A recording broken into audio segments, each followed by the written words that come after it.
সমস্যা এই মোবাইল ধরে আমার ইচ্ছা মতো ওইটা অফিসে যাবে মারলে। আকবপুর গ্রামের নাজমুন নাহার সাথী 2023 সালের 28। আমি আসতে চাই না, আমি থাকতে চাই না, তারপরও আমাকে জোর করে আইনে ধরে এভাবে আমাকে মারধর করে। সুপ্রিয় দর্শক শ্রোতা, আসসালামু আলাইকুম। দেশে এবং প্রবাসে, দূরে এবং কাছে, যে যেখান থেকে আজকের এই ভিডিওগুলো দেখার জন্য প্লে করেছেন, সবাইকে আন্তরিক শুভেচ্ছা, অভিনন্দন। দর্শক শ্রোতা, শুরু থেকে ছোট ভিডিও ক্লিপের অংশ বিশেষ দেখেছেন, সম্পূর্ণ ভিডিও আপনারা দেখবেন।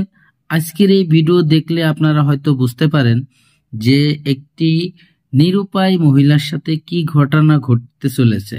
দর্শক শ্রোতা, পুরো ঘটনাটি আপনারা জানতে পারবেন এবং সম্পূর্ণ ভিডিওটি আপনাদেরকে দেখাবো। কিন্তু এই ভিডিও নিয়ে কয়েকটি কথা বলবো আপনাদের সাথে, ধৈর্য সহকারে ভিডিওটি কন্টিনিউ করবেন।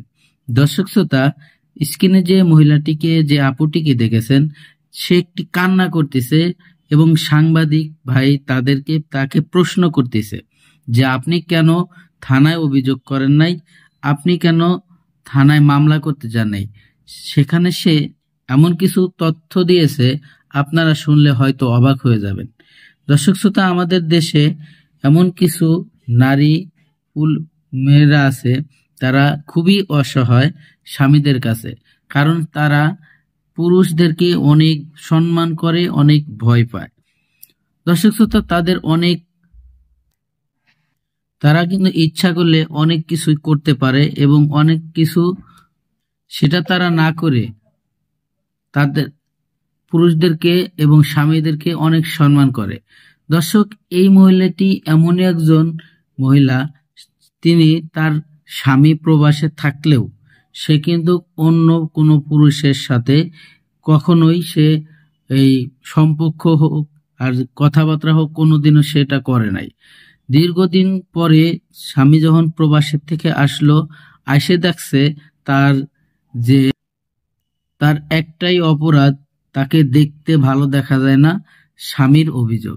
দর্শক শ্রোতা, এই যে তার যে স্বামী, তাকে যদি দেখেন এবং তার যদি কথা শোনেন, আপনি হয়তো আশ্চর্য হয়ে যাবেন যে এটাও কি সম্ভব। দর্শক শ্রোতা, বেশি কথা বাড়াবো না, চলে যাব সেই গুরুত্বপূর্ণ ভিডিওতে। দর্শক, এই মহিলার ফ্যামিলিগত যে ঘটনা, আপনি যদি সেটা জানেন হয়তো আরো অবাক হয়ে যাবেন। তা আমি আর বেশি কথা বাড়াবো না, চলে যাব সেই গুরুত্বপূর্ণ ভিডিওতে যাওয়ার আগে ছোট্ট করে একটি রিকোয়েস্ট করব, আপনি যদি আমার চ্যানেলে নতুন বন্ধু হয়ে থাকেন, ভালো লাগলে চ্যানেলটিকে সাবস্ক্রাইব করে রাখবেন, ভিডিওগুলো বেশি বেশি লাইক কমেন্ট শেয়ার করে দিবেন, বন্ধুদেরকে দেখার সুযোগ করে দিবেন। আমি আর যত্নের করতে চাই না, দৌড় করে আবার এত 3 মাস পর আমার মারে বাইরে জায়গা থানার থেকে আমার বাইর করে দেয়, শুনে না আমার কথা, আমার কথা থানার থেকে শুনে না। কি সমস্যা বলেন তো, কি সমস্যা? পারিবারিক সমস্যা, আজকে প্রায় 3-4 বছর ধরে আমি খারাপ, আমি চলে আসছি আমার স্বামী